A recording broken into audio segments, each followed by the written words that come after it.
Okay, this is going to be some deposition practice. We're going to be starting at 180 words a minute at the 2-minute mark on page 3.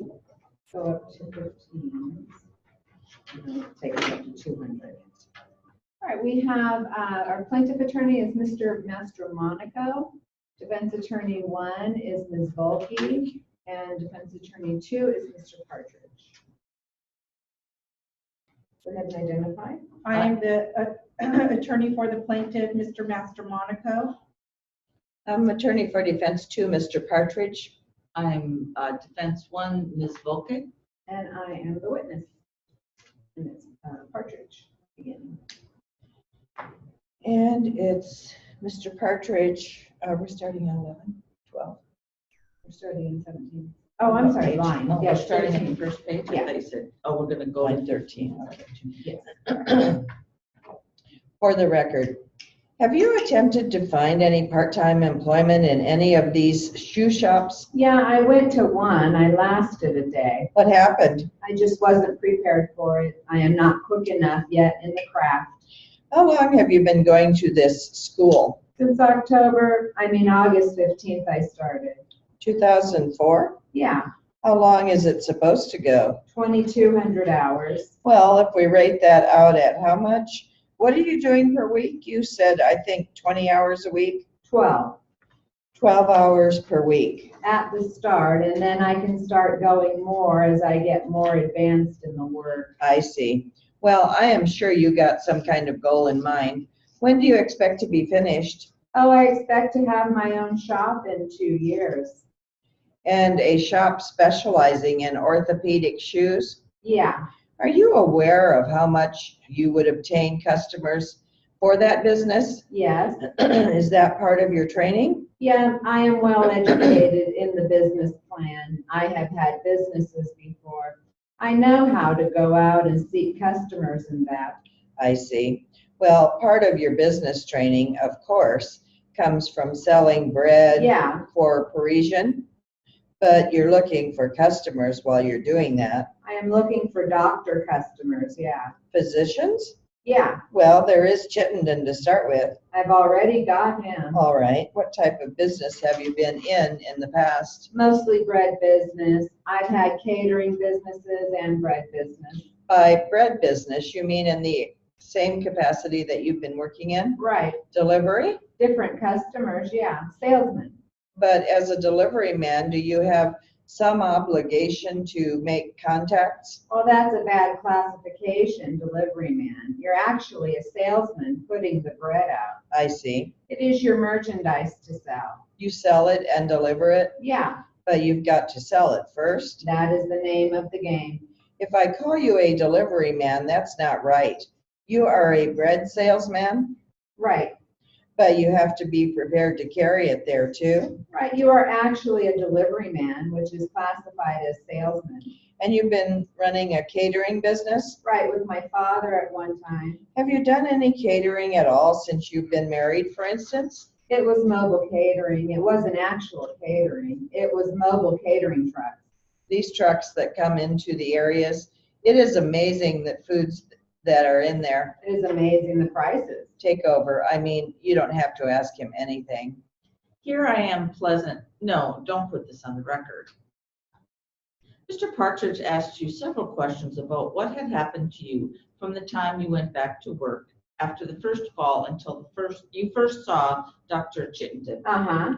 And you told us you hadn't had any injuries or falls or anything of that nature. From the time that you saw Dr. Chittenden in July until the fall you just described at length in October, did you have any falls? No, No injuries of any sort? no. In Dr. Chittenden's October 25, 2003 report that he wrote to Liberty Mutual, and he was writing it about an examination that he performed that day.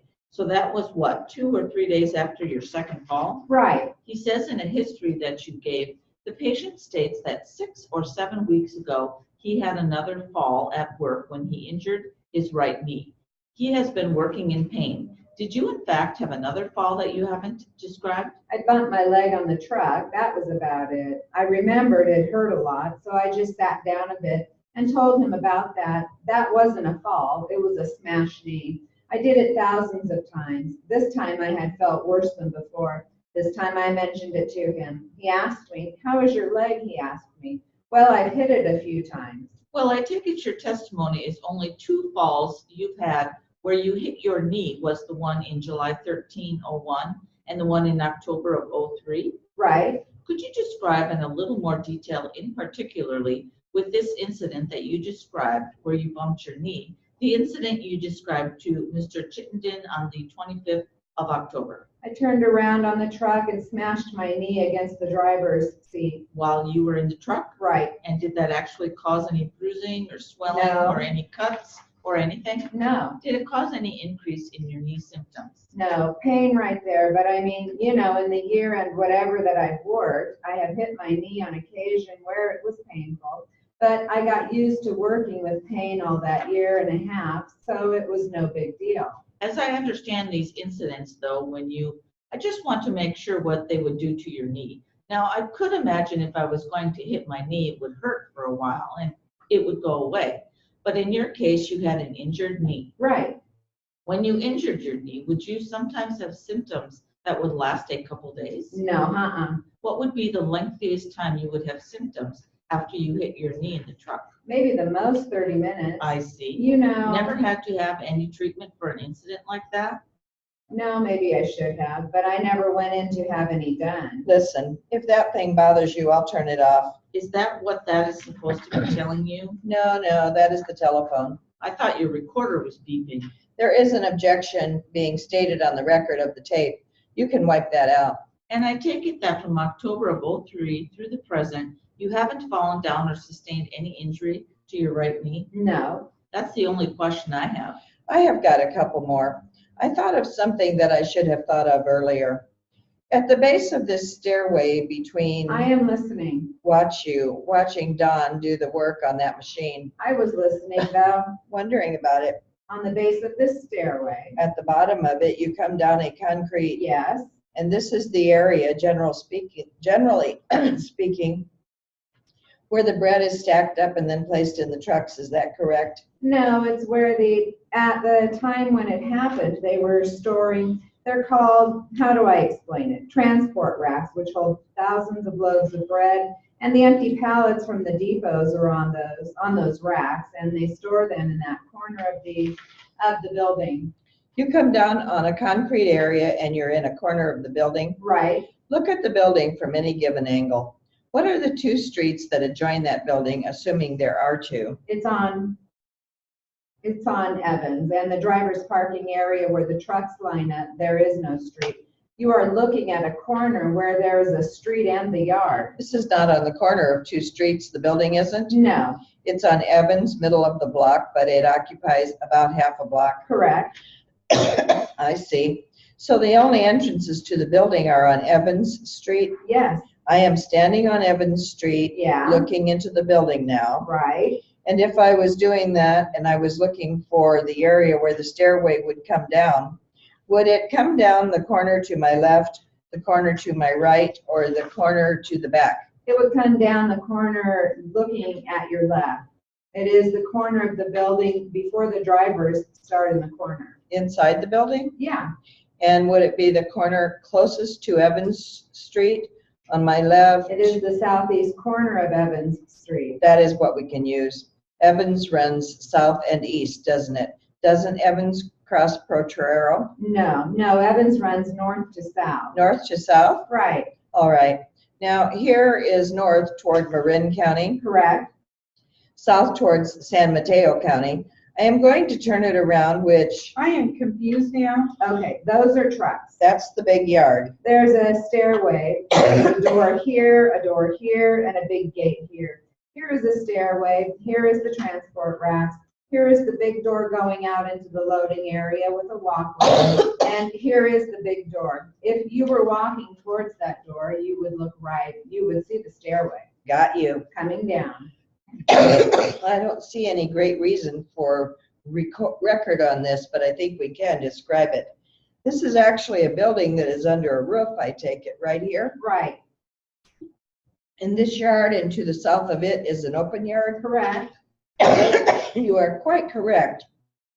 If I stand out here north-south, turn it around, it would be the southeast corner of the building? Correct. All right. Now that leads down to an area where there are big transport racks, and on the transport racks are many of these small pallets, Thousands of pallets, yes. thousands of them. This is all under the control of Toscano Bakeries at the time of the second accident. Yes, it is. The Toscanos simply took over the name Parisian, I take it, huh? Just bought the big kit and caboodle.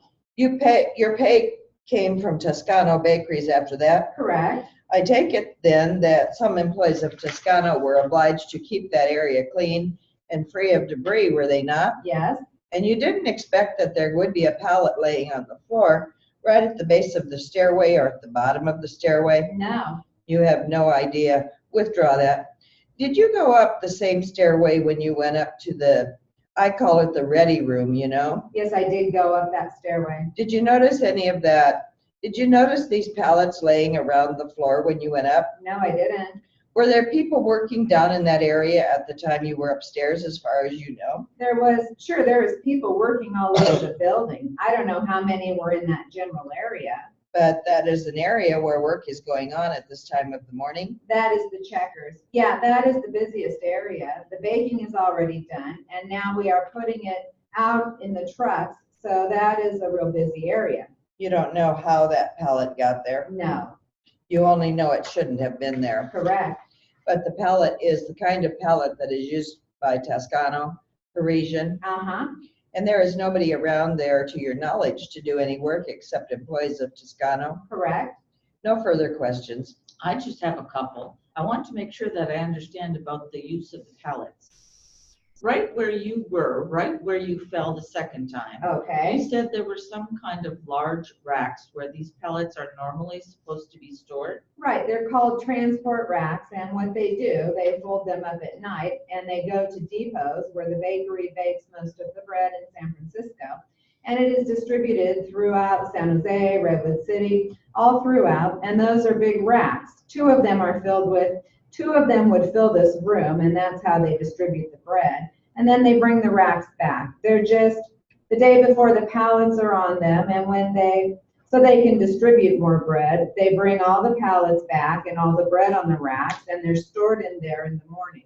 Do those big racks actually get picked up by somebody and taken somewhere? When they're full of bread. They're full of bread and taken somewhere, Correct. and then they are brought back? Right. They are brought back with the empties to be refilled? Correct. This pallet on the floor, the one you stepped on, was empty, is that correct? Correct. There was no bread in it. No.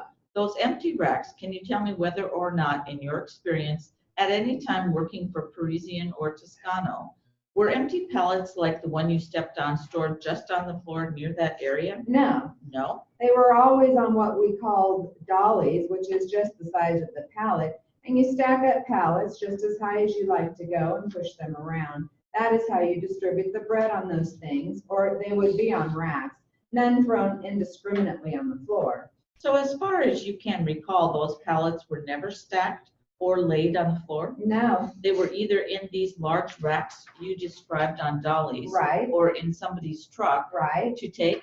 Do you ever recall, before falling that second time, recall seeing loose pallets laying around on the floor? Oh, sure, they're in there. I have worked there 11 years. Just not supposed to be. Right. What color are those pallets? All different colors, brown, blue, red. The particular colors didn't have any meaning, did they? No, there's a funny story there. They did. They were other bakery pallets. Oh, they were? Stole them. Stolen pallets. Or they got interchanged. Interchanged. Now, Toscano owns all the bakeries. Yeah, no, now they own them, so they're all their pallets. One other question. The area you fell the second time, the area at the bottom of the stairs, was there anything unusual on that particular day? And by that I mean other than the pallet on the floor that wasn't supposed to be there. Anything unusual about the area? No. The lighting was the same Yes. than any other day? You didn't have any problems seeing it? No. That's all. I've got a couple. Well, let me just ask this. Where is the headquarters of Toscano Bakeries? And let me get the spelling, Toscano. Right. And it is Toscano Bakeries. Okay, I'm going to try to remember this. It is on Capwell Avenue. I don't remember the address, but I remember the last check I got was Capwell Avenue on That will be in the phone book under the name Toscano. Toscana, Parisian, Colombo, Veroni, and Bodine are all owned by the same people. It is a conglomerate. It has ruined the French bread business. That's all I have. John, if you didn't suffer the original injury back in 1981, would you have ever switched jobs from being a bread man? I would never have switched jobs. And why is that? Because at the time of my last day of employment, I had 4 years to get my pension, and I had 11 years in it, and I lost it all. I lost, I am going to get a pension of like $220 a month when I turn 55, which Does that ever decrease? it decreases when I am 62 to $27.50 a month or something. And these are just estimates Right. that you Rough estimates. got some information on at one time. I got, Let me finish my question, John. oh, You got information on this one at the time, and this is what you remember the estimate of, what the estimate was given to you, is that correct? right. If you continued working for another 4 years, do you know what your pension would be? It would have went up to roughly around $600 a month. And again, decrease at age 62? Right, to 275 to 325, depending on how much it goes up in the next 4 years. And if you did continue working as a bread man until you retire, Right, at what age would that be? 62. Do you know what you would get a month approximately? It would approximately figure out to be $1,100 a month Okay, until I died. I have no further questions. That never happens to people like that. Come on now. How much was that if you were 11 years in, when you are 55, you get 225 a month? Roughly 225 a month till I am 62. 600, you would put in a full 15 years? Full 20. You said 11 years in the business and only 4 to go. No, 11 years with Parisian, 16 years with the union. 16 years altogether. Right, So you were 4 years short of the 20 years right. plus 4. I got you. How old are you now? 35. When did you start in the bread business? I was 20. Oh, 19. All right. I worked inside, but I don't count that because that wasn't a salesman job. well, I was thinking about how long you got on your pension. Goes back to 19, huh? I got a break in there. We'll detail that out. Now, who pays that pension? Teamsters.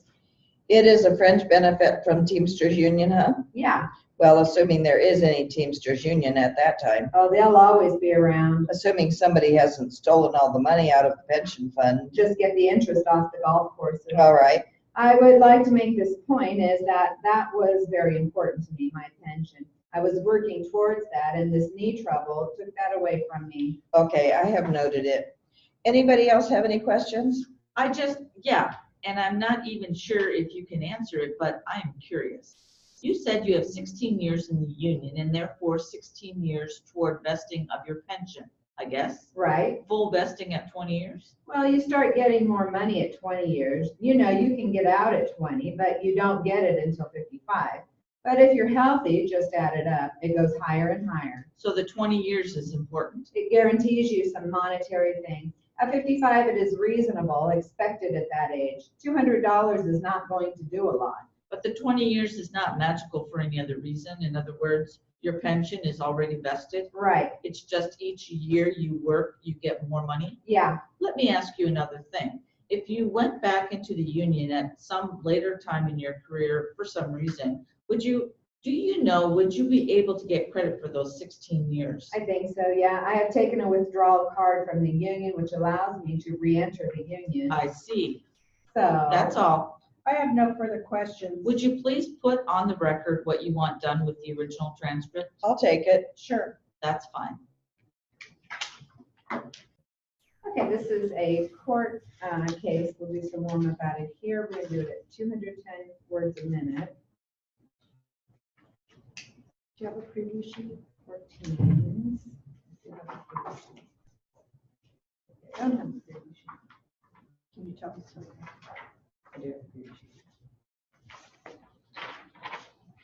All right, we have Mr. Nico for defense and Mr. Manning for the plaintiff.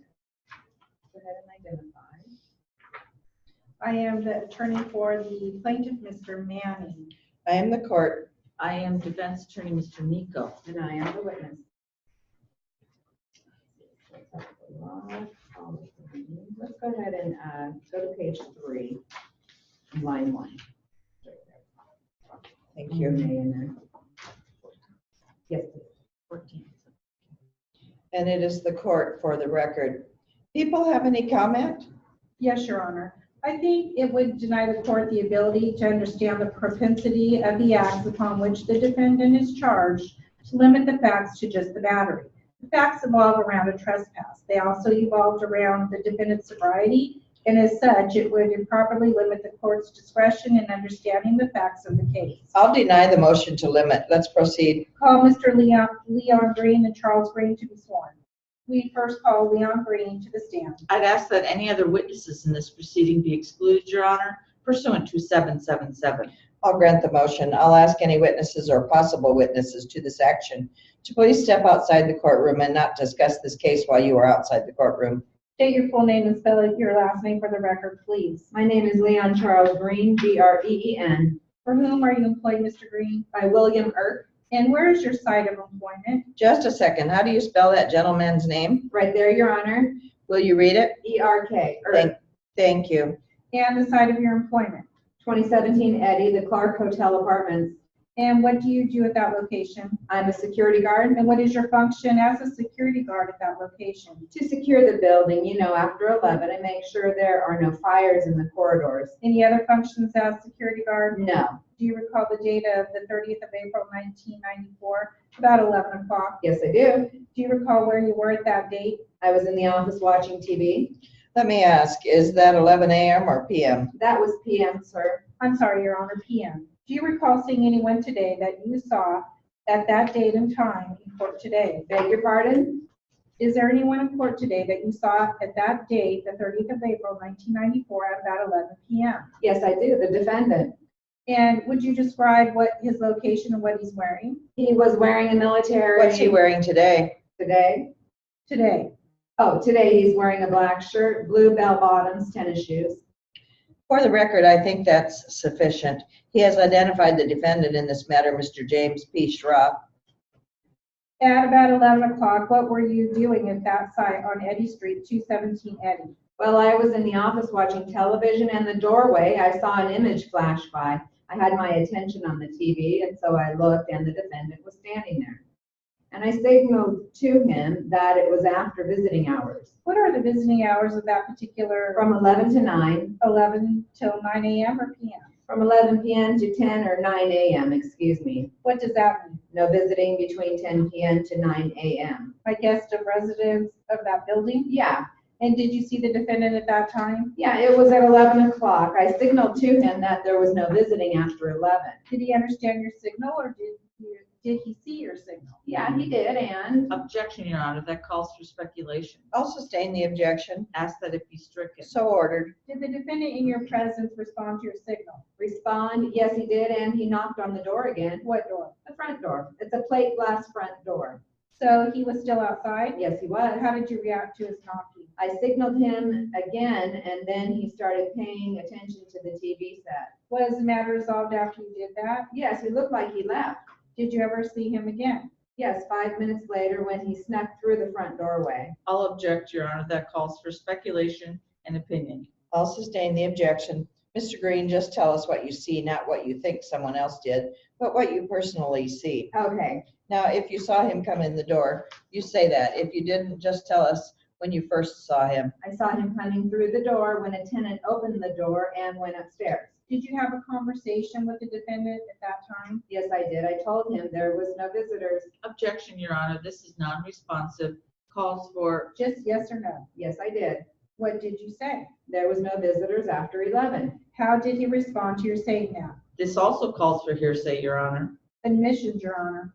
I'll overrule the objection. You may answer. Okay, well, he started, it's okay, I'm only going upstairs and see 310 John Price. And I tried again to tell him there was no visitors after 11, no exceptions, and he started saying something, I can't remember. And I said, I'm sorry, but I'm going to have to call the cops if you don't leave. Let me ask you this. How were you dressed at that time? I was wearing a blue guard's shirt with my badge, blue bell-bottom jeans, and tennis shoes. Describe your badge. It's a gold badge with 7 stars. It says Special security special officer. Did you tell the defendant who you were? Yes, I did. What did you say? I said, I'm security at this building. I can't let you in. It's after visiting hours. It's my job. After he told you that he wanted to see this guy, what did you do? I tried to persuade him not to and tell him that if he did, I would call the cops. Did you? Yes, I did. And what happened after that? Well, he went upstairs and I thought, okay, I'm going to wait for the police to show up to let them handle it. Why didn't you go after him? I'm not supposed to get into any physical problems with the people who come in after 11. All I'm supposed to do is to call the cops. Did you ever see the defendant thereafter, after he went upstairs? Yes, I did. 10 minutes later, he came back down cussing at me. What did you mean cussing at you? He was calling me an asshole and faggot, shitface. Why did he say those things if you know? I have no idea. He just came down and started. Were these words which he was addressing to you in response to anything you had said? No, I hadn't. Were they in response to any conduct that you were exhibiting in front of the defendant? What? Did you do anything to have him say these things? No, I didn't. Was there anybody else in the lobby that he might have seen referring to other than you? No. How did you respond to the defendant when he said these things to you? Well, I waited for him to calm down. Then I left the office. When I was pretty sure he was calm, I left the office and I went to the front door. I opened it and I asked him politely, would you please leave, sir? What did he do, if anything, when you said that? At that time, he turned around and started heading for the elevators, and I was following him about 8 feet distance just to keep him out of arm's reach. Did you say anything as you were following? Yes, I was pleading with him not to go upstairs. It was after visiting hours. Would you describe what you mean by pleading with him? I was saying, please don't go upstairs. It's after 11. No visitors after 11, right? Did you have any weapons in your hand? No, I didn't. Did you have a gun? No, I didn't. Club? No, Was your conduct anything other than verbal towards the defendant? no.